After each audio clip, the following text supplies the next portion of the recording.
Alors aujourd'hui, avec Mathieu de la Minute Yoga, on a Bonjour. décidé de vous parler de nos livres d'éveil, donc les livres qui nous ont fait du bien, qui nous ont ouvert l'esprit et qui ont même changé beaucoup de choses dans notre quotidien. Donc là, je vous présente une petite série, mais c'est toujours le même auteur. En fait, c'est Don Miguel Ruiz, un livre que souvent beaucoup de monde connaît, c'est Les 4 accords Toltec. Donc Don Miguel Ruiz, franchement, il fait des super livres. Il a son fils aussi qui écrit des livres et franchement je vous les conseille tous. J'ai pas encore fini de tous les lire, mais voilà, très joli. Donc les 4 accords Toltec que tout le monde, beaucoup de gens connaissent. Il est superbe. Ensuite vous avez par exemple celui-ci Eros, donc sur l'amour inconditionnel. Voilà, l'amour qu'on va avoir pour nous-mêmes et pour les autres. Très très beau livre. En plus, ce que j'aime bien avec ces livres de l'école des mystères, en fait, il a sorti quelques livres qui font partie on va dire, d'un chemin intérieur qui s'appelle l'école des mystères. Et il vous donne même des exercices à faire dans ces livres, donc super sympa. Toujours dans la même série, on a Acteur. Et là, celui-ci, franchement extraordinaire, c'est les rôles qu'on joue et voilà, il faut essayer de s'en débarrasser pour apprendre à savoir qui on est réellement. Là, c'est son fils, par exemple. Donc là, c'est super sympa. C'est des petites histoires chamanes, enfin Toltec, et des petits contes, des petites fables, et le message derrière, il est juste incroyable. Donc j'ai adoré. Ça se lit toujours très très très facilement. Et celui-ci, il a même sorti celui-là, c'est les méditations quotidiennes. Donc voilà, c'est voilà, on traite plein de sujets. Par exemple, là j'ai pris la jalousie et l'envie. Et vous avez toujours un petit exercice. Donc ça, c'est votre méditation, sur quoi méditer. Et là, le petit exercice du jour. Et il traite beaucoup de sujets différents. Moi, je sais que quand je ne le lis pas dans l'ordre, mais quand je vais en faire une méditation le matin, hop, je tire et voilà, là l'énergie de la vie, je lis le petit texte et puis je fais son petit exercice et je médite dessus. Donc super sympa. Don Miguel Ruiz et Don José Ruiz. Ruiz. Ça reste la même famille. Voilà, toute la même famille. Et là, il y a encore, j'ai pas tout pris dans l'armoire, mais il y en a énormément. En ce moment, je lis La maîtrise de la vie, vraiment super sympa. Toujours très facile. C'est bien, c'est ça qui est bien avec Don Miguel Ruiz, c'est que ça se lit très facilement. C'est souvent, c'est pas romancé, mais c'est compté, la façon dont on le lit. Et j'allais dire pas le fromage, mais T'as je faim? trouve ça vraiment, c'est très accessible, on va dire. C'est toujours des phrases simples, des façons simples, mais il y a toujours une sagesse profonde derrière. Donc moi j'ai beaucoup aimé aussi Don On Miguel Ruiz. adore. Moi, c'est gros coup de cœur. C'est le premier livre pour moi d'éveil, Les 4 accords Toltec. La maîtrise de l'amour aussi Et La maîtrise de l'amour aussi. est très parlant. Magnifique. Du coup, moi, je vous en ai choisi deux. Je vais commencer par celui-là. C'est, je me souviens plus du titre, L'héritage spirituel indien. Voilà. Alors, c'est un petit texte, c'est un petit livre en fait qui se lit très rapidement et qui est très court. J'ai été attiré par ce livre au début parce que moi, j'aime beaucoup tout ce qui est amérindien, tout ça. Je sais pas, je trouve qu'il y a une belle histoire dans ce qui se raconte. Donc, je me suis lancé à le lire vraiment au hasard, ce livre. Et ce qui en ressort, c'est vraiment quelque chose de profond parce que c'est un peuple qui avait des belles coutumes et qui était très connecté à la nature et aussi à l'univers, au cosmos. Donc quand on lit ce livre, on a une perception qui est différente que la nôtre, les occidentaux forcément, puisqu'on parle d'une autre culture. Et je trouve que c'est très intéressant de lire des textes qui viennent d'autres cultures, parce que grâce à ça, on peut s'ouvrir l'esprit. Et moi, personnellement, ça m'a beaucoup apporté, ça m'a permis d'ouvrir vraiment des portes sur certains points. Et donc, du coup, ben voilà, je vous le conseille, je vous le recommande si jamais vous avez un jour la possibilité et l'envie de le lire, n'hésitez pas. Toujours dans la même lignée, j'ai envie de dire, parce qu'on est toujours dans voilà, les aborigènes. C'est Message des hommes vrais au monde des mutants. Franchement, magnifique livre que j'ai réussi à faire lire à ma mère, qui n'est absolument pas ce genre de livre, mais on a l'impression de lire une histoire. C'est tiré d'une histoire vraie. C'est une femme médecine qui se retrouve par hasard, on va dire par hasard, mais elle part en expédition avec des aborigènes dans le désert et elle raconte, alors comme elle le dit, il doit y avoir une dizaine de chapitres, elle a vécu énormément de choses, mais elle a pris les 10 choses les plus marquantes sur son voyage et ce qu'elle en a retenu. Franchement, c'est un livre qui fait sourire, qui est touchant. J'ai fini le livre en pleurant. Je trouve que voilà, c'est comment ils ont transmis, voilà, comment ils ont remplacé les médicaments, sachant qu'en plus elle est médecin, donc avec un côté beaucoup plus cartésien, comment ils ont remplacé les médicaments par les plantes, le téléphone par la télépathie, et voilà, et ils expliquent vraiment comment ils vivent en tant qu'aborigènes et comment ils communiquent, comment ils survivent et surtout comment ils sont heureux. Et franchement, ça remet un peu les choses à leur place, donc voilà, même magnifique livre, franchement j'ai adoré. Et moi, le deuxième que je vous ai pris, je pense qu'il est quand même assez connu, mais bon, je le remets, La prophétie des Andes de James Redfield. C'est un livre que j'ai été très surpris, en fait. Je l'ai pris parce que j'en ai beaucoup entendu parler, La prophétie des Andes. Nanana.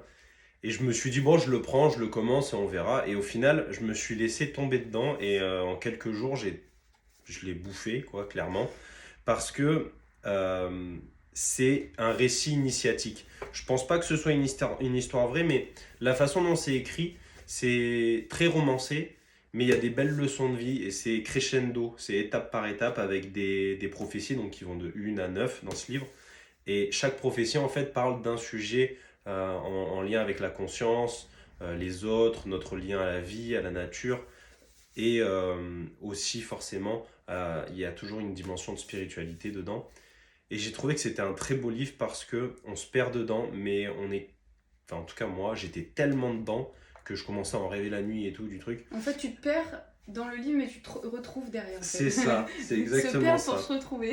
Et il y a beaucoup de petits clins d'œil, on va dire. Ils ont une façon d'apporter avec les prophéties des choses de la vie courante. Et on se dit, ah ouais, c'est vrai que je fais ça dans la vie et tout. Mais en fait, ça ouvre l'esprit. Voilà. Donc si jamais vous avez envie, Prophétie des Andes, n'hésitez pas. Il se lit très vite. Il est très intéressant. Et moi, j'adorais. Voilà, les deux petits derniers qu'on a choisis, c'est des livres qu'on a lus, là pour le coup, tous les deux, dans la série que vous devez peut-être avoir, enfin vous avez peut-être entendu, Conversation avec Dieu.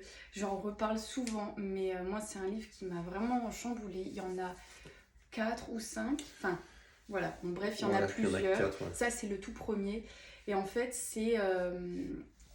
alors c'est pas Dieu au sens religion, c'est Dieu dans le sens la source, Ouais. voilà, la puissance supérieure. Mais on n'est pas non plus dans quelque chose, je trouve, de trop spirituel.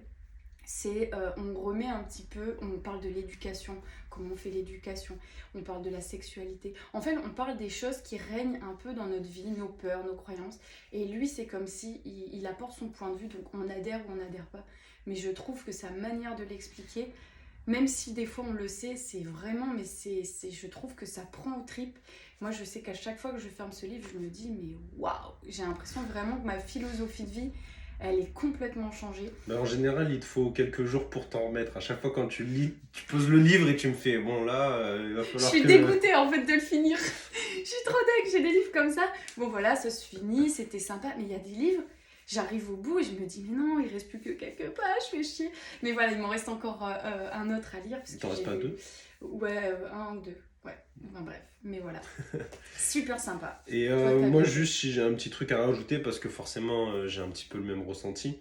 J'ai ressenti avec cette série de livres de Conversation avec Dieu qu'elle a apporté beaucoup d'objectivité dans ma vie. C'est-à-dire que comme c'est un dialogue entre lui et Dieu, enfin ce qu'il appelle Dieu,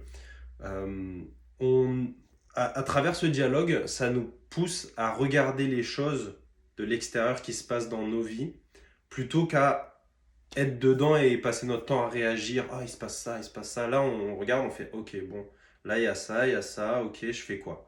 Et du coup, ça donne une distance entre nous et ce qui nous arrive dans la vie qui permet de prendre des décisions qui nous ressemblent plus. Ouais, non, c'est vrai. C'est vrai qu'on prend beaucoup de recul par rapport à ce qui nous arrive et on se dit, ok, il y a toujours une explication. En fait, ce truc de dire, ouais, il y a toujours un sens, il y a toujours une explication. Et on se rend compte que sur chaque chose que l'on vit, on est heurté de plein fouet, mais il y a d'autres choses derrière que ce qu'on croit peut-être depuis qu'on est enfant, ou que ce qu'on voit, ou de la manière dont on va éduquer même nos enfants. On se dit, mais en fait, ça reste un point de vue, et c'est pas la vérité. Et lui, il insiste beaucoup là-dessus, c'est, voilà, ce que vous faites, il y a plein de vérités différentes, et elles sont peut-être toutes justes. Donc voilà, c'est de se détacher un petit peu de qui on est pour mieux se retrouver. Ça aide à en retirer certains,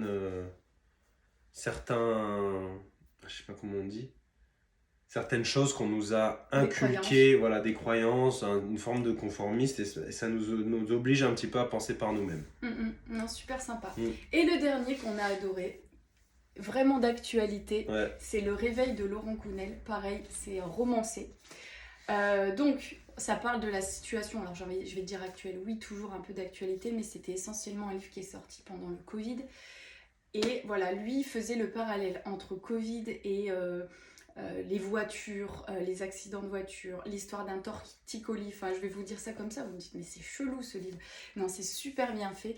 Et c'était pour nous permettre de réfléchir par rapport à ce qu'on était en train de vivre et d'essayer d'aller voir un peu plus loin ce qui était en train de se passer. Donc, on va pas se mentir, c'est un livre de dénonciation, mais qui marche pas uniquement par rapport au Covid, mais par rapport à tout ce qu'on peut vivre entre, on va dire, actualité politique et notre chemin intérieur.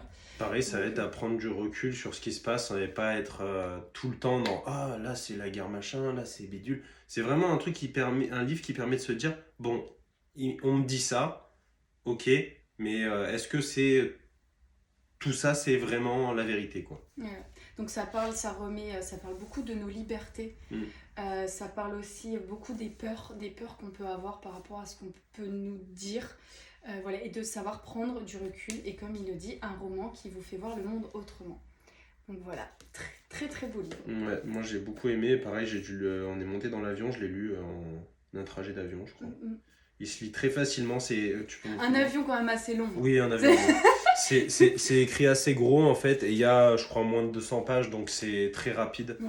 Et comme Chloé le disait, il a utilisé quelque chose d'assez drôle et ridicule, l'histoire des mineurs, parce qu'il faut conduire avec des mineurs pour les accidents et tout, pour un petit peu remettre en parallèle ce qu'on a vécu, ce qu'on vit encore et tout par rapport à d'autres choses.